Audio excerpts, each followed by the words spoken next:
Bismillahirrahmanirrahim.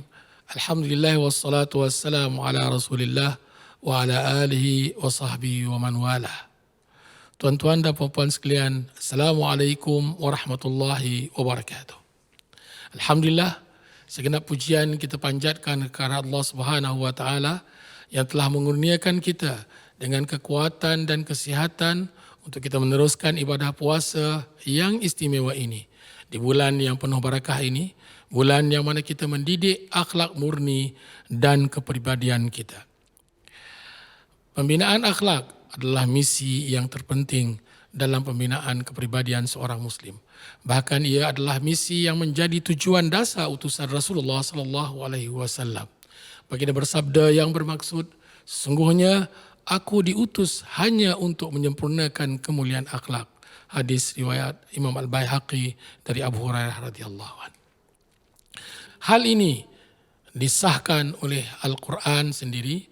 Allah Subhanahu wa taala berfirman yang bermaksud, dan sesungguhnya engkau benar-benar berbudi pekerti yang agung. Surah Al-Qalam ayat 4. Di sinilah terpancarnya hikmah bulan Ramadan yang sangat mulia ini. Ramadan adalah sebuah domain atau sarana yang mana akhlak dibina secara sangat padu. Ia menyatupadukan dua bentuk interaksi, iaitu interaksi diri dengan Tuhan dan interaksi diri sesama manusia. Kita sering sebut interaksi ini dengan ungkapan hablum minallah dan hablum minaddas. Kesepaduan ikatan di antara kedua-dua bentuk hubungan ini melahirkan akhlak dan kepribadian kita sebagai seorang Muslim. Kesepaduan ini jelas dapat kita hayati dan saksikan dengan segar dalam bulan Ramadan yang penuh barakah ini. Dalam hubungan kita dengan Allah, berpuasa pada bulan Ramadan menghidupkan sisi rohani dalam diri kita.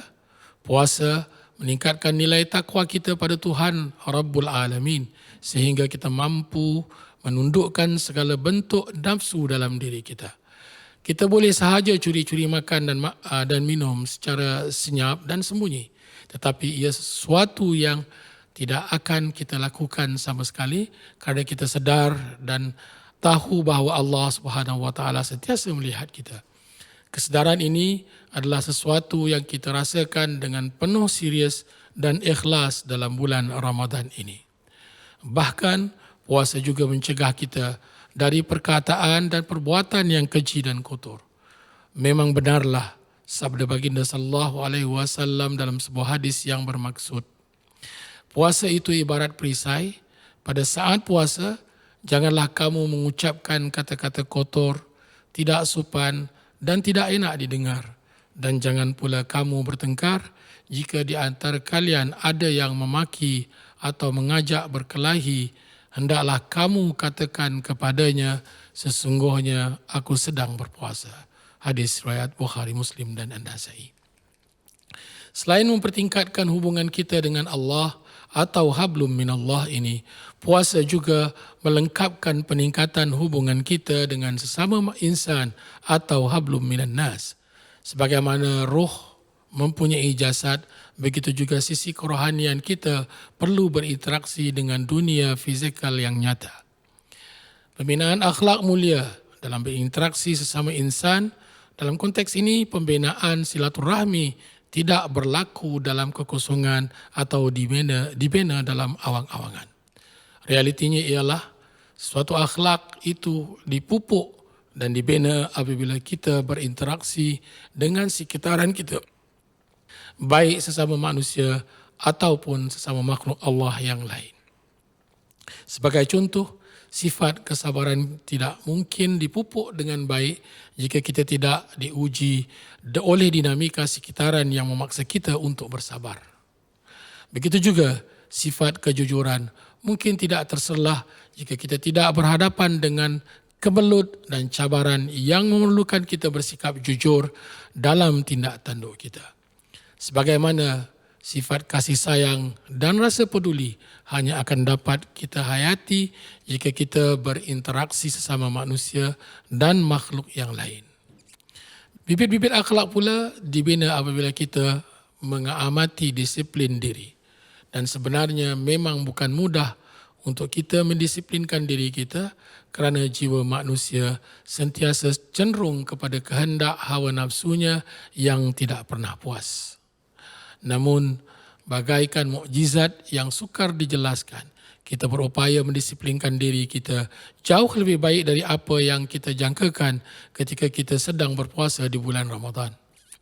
Kita mampu bertahan dalam menundukkan hawa nafsu kita walaupun dalam sekitaran yang penuh mencabar. Apatah lagi dengan kehidupan terbuka di kota metropolitan Singapura ini, yang mana godaan dan cabaran wujud di merata tempat untuk menggugat kemurnian puasa dan akhlak kita.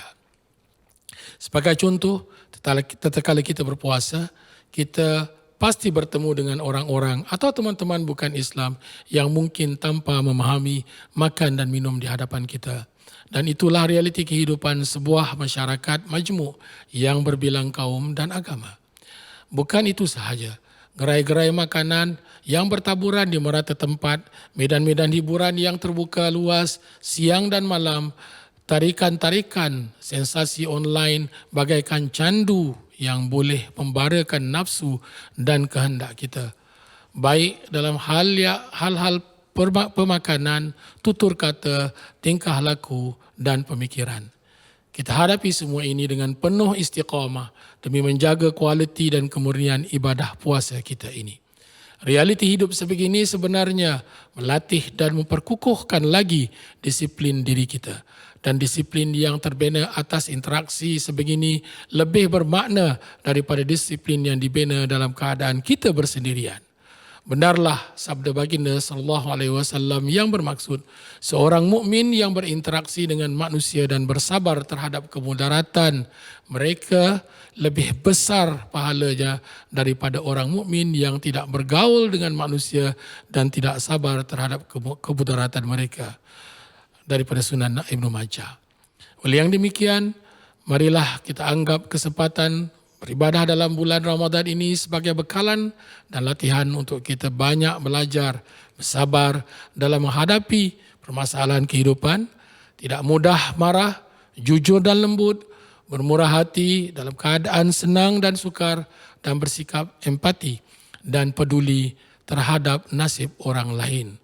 Untuk selama sebulan ini, peluang terbentang luas untuk kita terus berinteraksi dan memperkukuhkan silaturahmi sesama manusia dan sekaligus mengasah akhlak dan kepribadian kita ke tahap yang lebih tinggi dan lebih mulia. Akhir kata, ingin saya tekankan bahawa mundur atau bangkitnya sebuah umat Islam serta kesudahan kita di akhir masa ketika bertemu Allah nanti bergantung kepada sejauh mana kita berupaya membina keunggulan akhlak dan kepribadian kita ini.